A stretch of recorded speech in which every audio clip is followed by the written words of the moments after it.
அஸ்ஸலாமு அலைக்கும். Hi everyone. இன்றைக்கி வீடியோவில் க்ரீம் டோனட் அண்ட் டோனட் எப்படி பண்ணுறதுன்னு தான் பார்க்க போகிறோம்.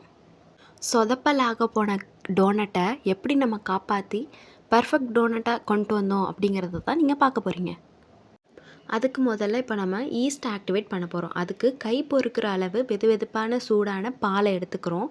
அதில் 1 ஸ்பூன் ஈஸ்ட் ஆட் பண்ணிக்கிறோம். அது கூடவே ஒரு ஸ்பூன் சுகர் ஆட் பண்ணிக்கிறோம். நான் வந்து சின்ன ஸ்பூனால் போட்டதுனால 2 தடவை போட்டிருக்கேன். நீங்கள் பெருசால் போட்டிங்கன்னா 1 தடவை போட்டால் போதும்.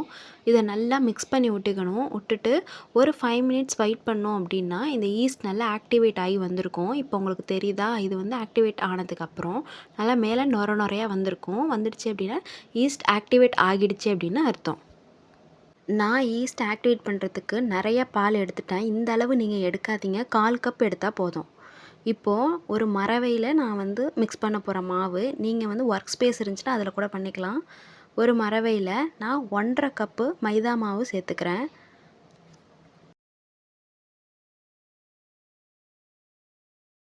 ஒரு 1/4 கப்பு சுகர் சேர்த்துக்கிறோம்.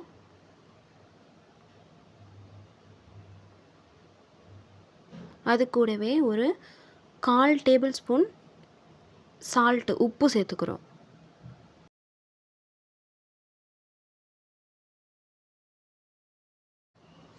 ஒரு முட்டையை உடச்சி இதில் சேர்த்துக்கலாம்.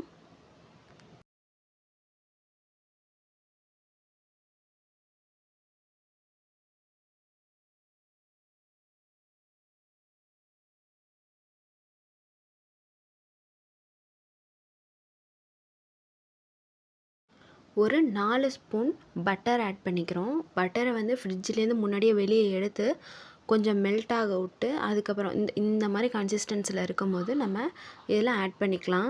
இது வந்து நம்ம வீட்டிலே செஞ்ச பட்டர். இந்த பட்டர் ரெசிபி உங்களுக்கு வேணும் அப்படின்னா கண்டிப்பாக நம்ம சேனலில் வீடியோ இருக்குது, செக் பண்ணி பாருங்கள்.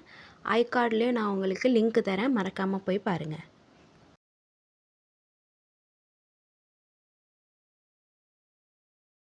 இப்போ நம்ம ஆக்டிவேட் பண்ணி வச்சுருக்கோம்ல ஈஸ்ட், அதையும் இது கூட சேர்த்து நல்லா மிக்ஸ் பண்ணி நம்ம மாவு ரெடி பண்ணிக்க போகிறோம். இதில் உங்களுக்கு பார்த்தாலே தெரியும் நான் எவ்வளோ பாலை ஊற்றி ஈஸ்ட் ஆக்டிவேட் பண்ணியிருக்கேன்ட்டு. இவ்வளோ பால் வந்து தேவையே இல்லை. இது கூட நம்ம என்ன பண்ணியிருக்கோம்னா முட்டை, பட்டர்லாம் வேறு ஆட் பண்ணியிருக்கிறதுனால நம்மளுக்கு அதுவே ஒரு லிக்விட் தான். இதில் நம்ம இந்த லிக்விடை வேறு நம்ம அதிகமாக ஆட் பண்ணுவோம். எனக்கு மாவு ரொம்பவே இலக்கமாக வந்துருச்சு. அந்த மாதிரி பண்ணாதீங்க. கொஞ்சமாக பால் ஊற்றி அதில் நீங்கள் ஈஸ்ட்டு சுகர் போட்டு ஆக்டிவேட் பண்ணிவிட்டு பத்தலைனா கூட பால் நம்ம இதில் ஆட் பண்ணி நம்ம மாவு பிசைஞ்சிக்கலாம். ஃபஸ்ட்டு டைம் தான் நான் டோனட் வந்து இப்போ ட்ரை பண்ணுறேன். அதனால் இந்த மாதிரி ஒரு மிஸ்டேக் ஆகிடுச்சு. இந்த வீடியோவை போடலாமா வேணாமான்னு ரொம்ப கன்ஃப்யூஷன்லேயே போயிட்டுருந்துச்சி. சரி போடுவோம். நம்மளை மாரி யாராச்சும் மிஸ்டேக் பண்ணிட்டா கூட அவங்களுக்கு இதை வந்து எப்படி கரெக்ட் பண்ணி பண்ணுறது அப்படிங்கிறது தெரியுமே அப்படிங்கிறதுக்காக போட்டிருக்கேன். இப்போது இந்த மாதிரி சொதப்பிடுச்சு. இப்போ கூட நான் நினச்சேன் இது வந்து நம்ம 2 மணி நேரம் ஊற வைப்போம், அந்த டைமில் இது கரெக்டாகி வந்துடும் அப்படின்னு நினச்சிக்கிட்டு நான் பாட்டு பண்ணிகிட்டே இருந்தேன். இந்த மாவை நான் எப்படி சரி பண்ணினேன் அப்படிங்கிறத இந்த வீடியோவோட எண்டில் நான் உங்களுக்கு கொடுத்துருக்கேன். இப்போ கொடுக்கல. அதனால் எண்டு வரையும் பார்த்து அதை நீங்கள் தெரிஞ்சுக்கோங்க. நம்ம வீடியோ இப்போ பார்த்துக்கிட்டு இருக்கிற நீங்கள் நம்ம சேனலை இன்னும் சப்ஸ்கிரைப் பண்ணலை அப்படின்னா மறக்காமல் சப்ஸ்கிரைப் பண்ணி சப்போர்ட் பண்ணுங்கள். உங்கள் ஃப்ரெண்ட்ஸ் அண்ட் ஃபேமிலிக்கும் ஷேர் பண்ணுங்கள். நம்ம வீடியோவுக்கு மறக்காமல் ஒரு லைக் பண்ணுங்கள். இந்த வீடியோவை இப்போ பார்த்துக்கிட்டு இருக்கிற நீங்கள் இது உங்களுக்கு எப்படி இருந்துச்சு, யூஸ்ஃபுல்லாக இருந்துச்சா, பார்க்குறதுக்கு எப்படி இருந்துச்சு அப்படிங்கிறத கமெண்ட் செக்ஷனில் சொல்லுங்கள். உங்களுக்கு அடுத்தடுத்தது எந்த மாதிரியான வீடியோஸ் வேணும், எந்த மாதிரியான ரெசிபீஸ் வேணும், இல்லைனா நியூவாக என்ன ட்ரை பண்ணலாம் அப்படிங்கிற உங்களோட சஜஷனை எனக்கு கமெண்ட் பாக்ஸில் மறக்காமல் சொல்லுங்கள். கண்டிப்பாக முடிஞ்சளவு நான் எல்லாத்தையுமே வந்து போடுறதுக்கு ட்ரை பண்ணுறேன்.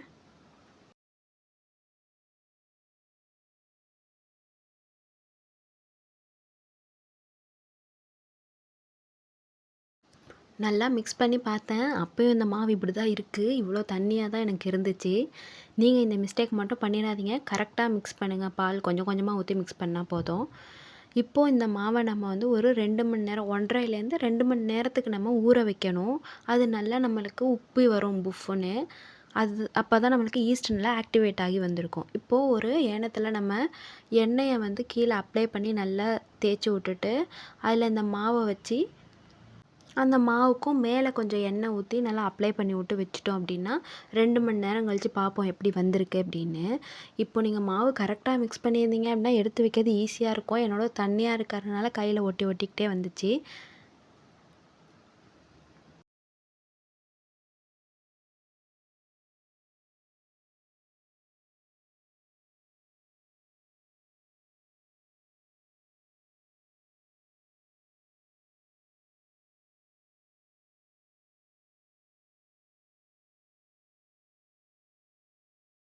இது போல் ரெடி பண்ணிவிட்டு ஒரு துணியை நல்லா தண்ணியில் நனைச்சி நல்லா பிழிஞ்சிட்டு அதை இந்த மாதிரி மேலே போட்டு சுற்றி வச்சிடணும். வச்சுட்டு நம்ம ஒரு 2 மணி நேரம் கழித்து வந்து பார்ப்போம் அது நம்மளுக்கு எப்படி இருக்குது அப்படிங்கிறத நான் உங்களுக்கு காட்டுறேன்.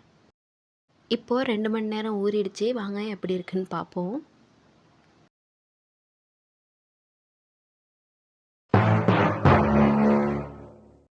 2 மணி நேரம் ஊற வச்சதுக்கப்புறம் சரியாகிடுமோ அப்படிங்கிற ஒரு நம்பிக்கையில் செஞ்சேன். ஆனால் எனக்கு இந்த மாதிரி நூல் நூலாக வந்துருச்சு. ஆனால் மாவு நல்லா புஃப்ஃபுன்னு பொங்கி வந்திருக்கு. ஈஸ்ட் நல்லா ஆக்டிவேட் ஆகி வந்திருக்கு. நான் பண்ண மிஸ்டேக்கை நீங்கள் பண்ணாமல் கரெக்டாக கொஞ்சம் கொஞ்சமாக பால் ஊற்றி மிக்ஸ் பண்ணிங்க அப்படின்னா உங்களுக்கு இந்த ஸ்டேஜில் மாவு பர்ஃபெக்டாக இருக்கும். இதுக்கப்புறம் நீங்கள் டைரெக்டாக டோனட் மேக்கிங் ப்ராசஸ்க்கு போயிடலாம்.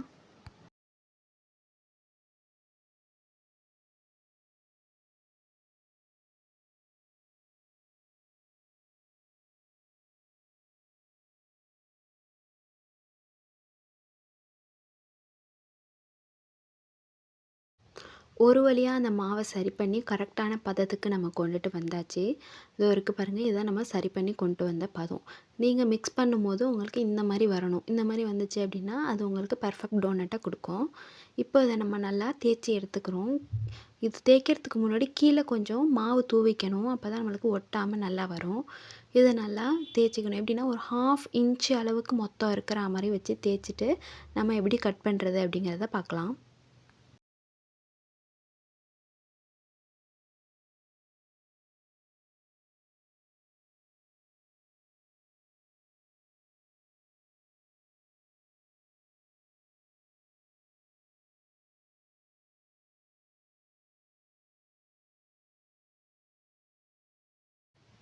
டோனட்டை நம்ம கட் பண்ணி வைக்கிறதுக்கு ஒரு பிளேட் ரெடி பண்ணிக்கிறோம். அதில் வந்து நம்ம மைதா மாவை கொஞ்சம் தூவிக்கிறோம். தூவிட்டு நம்ம கட் பண்ணுற அந்த டோனட்டை வந்து இது மேலே வச்சோம் அப்படின்னா நம்ம எடுக்கிறப்ப அது என்ன ஆகும்னா ஒட்டாமல் வரும். டோனட் கட் பண்ணுறதுக்கு நான் இந்த மாதிரி டிஃபன் பாக்ஸ் மூடி ஒன்று எடுத்துக்கிறேன். உங்கள்ட்ட டோனட் கட்டர் இருந்துச்சு அப்படின்னா நீங்கள் அதே யூஸ் பண்ணிக்கலாம். அப்படி இல்லை அப்படின்னா என்ன மாதிரி ஏதாச்சும் மூடியை நீங்கள் எடுத்துக்கலாம். இது வந்து ஒரு டிஃபன் பாக்ஸ் மூடி. இது கொஞ்சம் பெருசாக இருக்குது. அதனால் இதை வந்து டோனட்காக நான் கட் பண்ணுறேன் இந்த ஷேப்பை.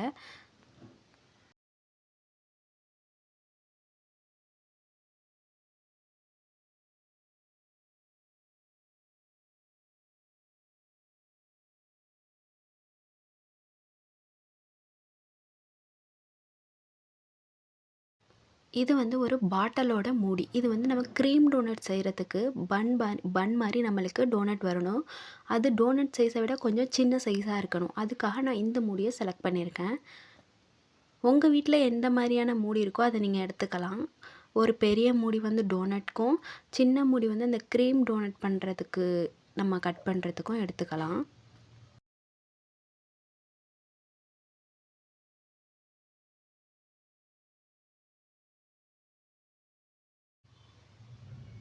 இது வந்து ஒரு வாட்டர் பாட்டிலோட மூடி. இது எதுக்கு எடுத்திருக்கோம் அப்படின்னா டோனட்டில் நடுவில் நம்மளுக்கு ஒரு ஹோல் இருக்கும் இல்லையா, அதுக்காக நம்ம யூஸ் பண்ணுறோம். இதை வந்து இந்த டோனட் பெரிய டோனட்காக போட்டோம்ல, அதில் நடுவில் இந்த மாதிரி போட்டு ஹோல் போட்டு எடுத்துட்டோம் அப்படின்னா நம்மளுக்கு டோனட் ஷேப் கரெக்டாக ரெடி ஆகிடும்.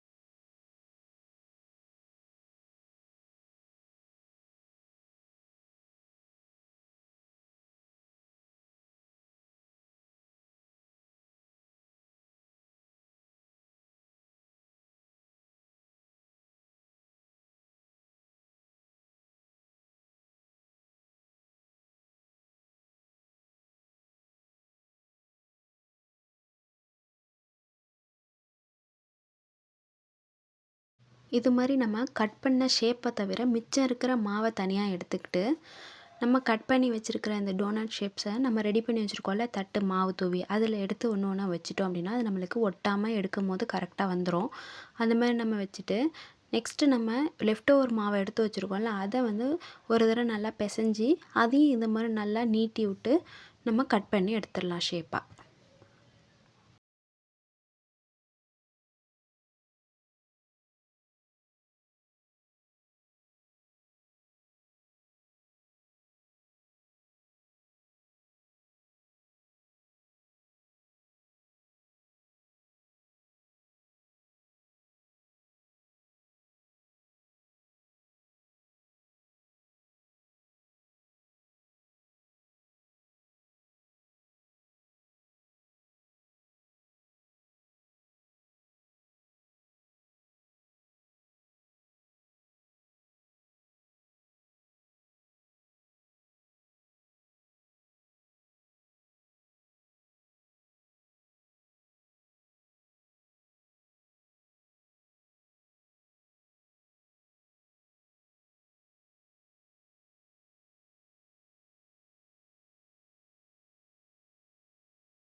இப்போ நம்ம இந்த மாதிரி ரெடி பண்ணி கட் பண்ணி வைக்கிறோம்ல டோனட் அதை வந்து நம்ம இன்னும் ஒரு அரை மணி நேரம் ஊற வைப்போம். ஊற வச்சதுக்கப்புறம் அது இன்னும் நம்மளுக்கு புஃப்புன்னு நல்லா உப்பி வரும். அதுக்கப்புறம் தான் நம்ம வந்து டோனட் ரெடி பண்ணுவோம்.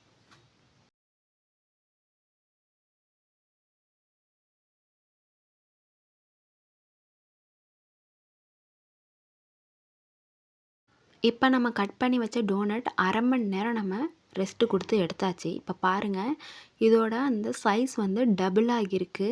நல்லா சைடெலாம் ஷேப்பாக வந்திருக்கு பாருங்கள். இந்த மாதிரி நம்ம அரை மணி நேரம் ஊற வைக்கணும். அதுக்கப்புறம் அடுப்பில் எண்ணெய் காய விட்டு ரொம்ப சூடு வேணாம், ஓரளவு நல்லா பொரிகிற அளவுக்கு சூடு வந்ததுக்கப்புறம் நம்ம செஞ்சுருக்கிற டோனட்டை அந்த எண்ணெயில் போட்டு நம்ம 2 பக்கமும் திருப்பி திருப்பி போட்டு நல்லா கோல்டன் ப்ரௌன் வர வைக்கணும்.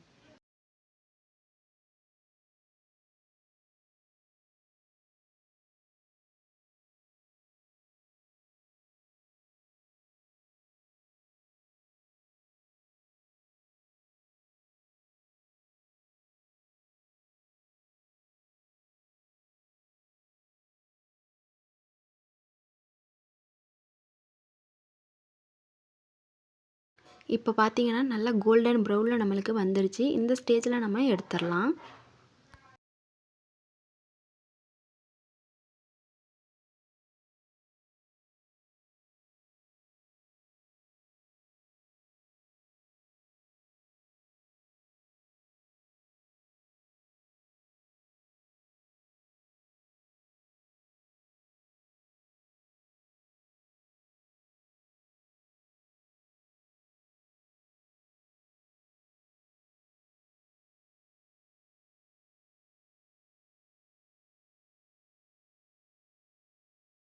இப்போது நம்ம டேஸ்டியான டோனட் ரெடி பண்ணிட்டோம். இப்போ நம்மளுக்கு இதில் டோனட்டும் இருக்குது, க்ரீம் டோனட்கான அந்த பேஸும் நம்ம ரெடி பண்ணிட்டோம். இப்போது க்ரீம் ஃபில்லிங் எப்படி பண்ணுறதுன்னு பார்ப்போம்.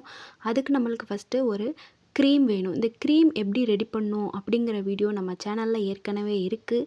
நீங்கள் கண்டிப்பாக போய் பாருங்கள். ஐ கார்ட்லேயும் நான் தரேன், நீங்கள் மறக்காமல் பாருங்கள்.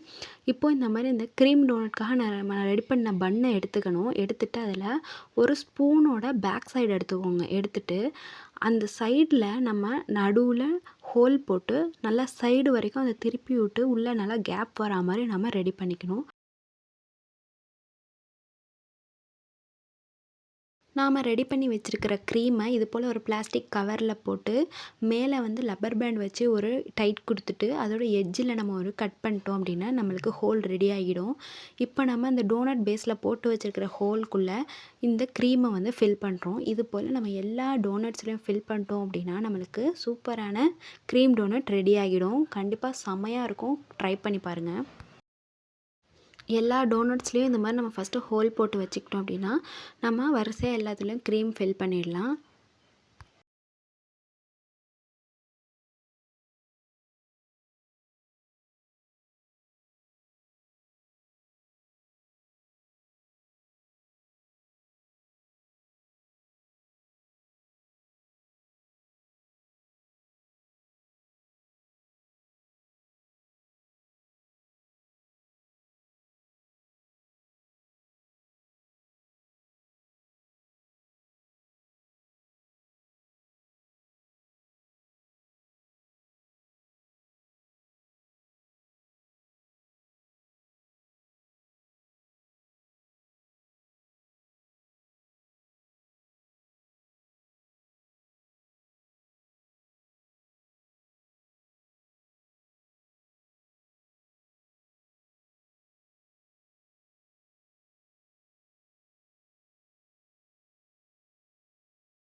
இப்போ நம்ம பர்ஃபெக்டான க்ரீம் டோனட்டை ரெடி பண்ணிட்டோம். இதை சாப்பிட்டப்போ ரொம்பவே சூப்பராக இருந்துச்சு. கண்டிப்பாக நீங்களும் ட்ரை பண்ணி பார்த்துட்டு எப்படி இருந்துச்சுன்னு சொல்லுங்கள்.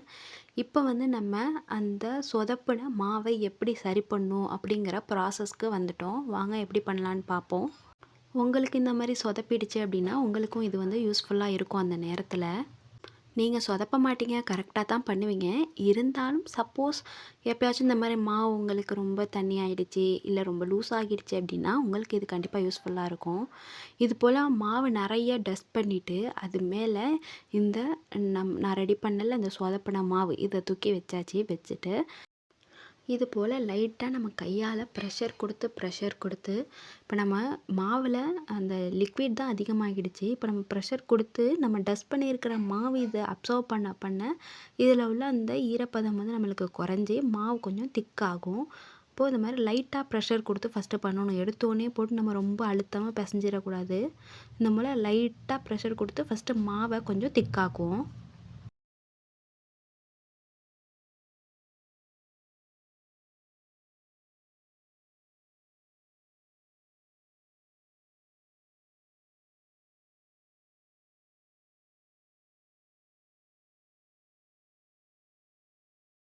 அதுக்கப்புறம் இது போல் கொஞ்சம் பிசைகிறேன். நான் வந்து லைட்டாக ப்ரெஷர் கொடுத்து தான் பிசைகிறேன். வீடியோவில் பார்க்க நல்லா அழுத்துற மாதிரி தெரியுது.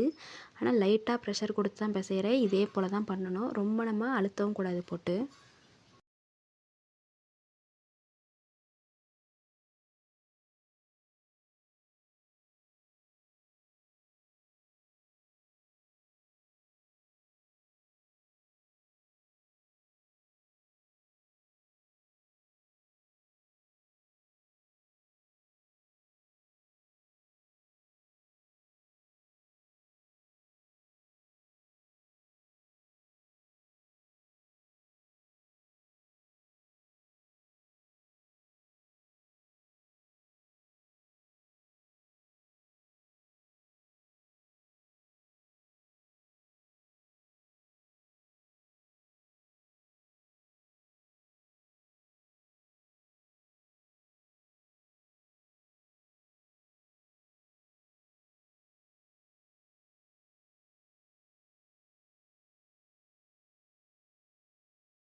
இந்த மாதிரி ப்ராசஸ் பண்ணி தான் நான் இந்த மாவை கரெக்டான பதத்துக்கு கொண்டு வந்தேன்.